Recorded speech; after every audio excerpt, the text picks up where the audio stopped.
Bu vətəndaşların pensiyası 93 manat artacaq. Bununla bağlı bir xəbərimiz olacaq. Gündəm xəbərin efirində 10 fevral tarixidir.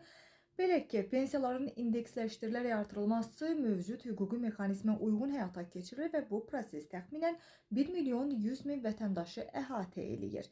Bu barədə Əmək və Əhalinin Sosial Müdafiəsi Nazirinin müavini Rəşad Mustafayev pensiyaların indeksləşdirilməsi ilə bağlı təşkil olunan brifinq zamanı məlumat verib.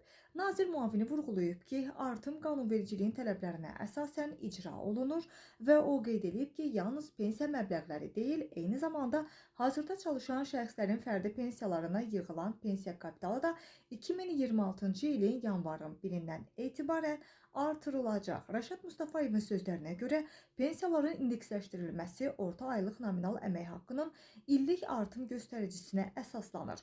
Dövlət Statistika Komitəsinin məlumatına görə 2025-ci il üzrə bu artım təxminən 93 manat olacaq.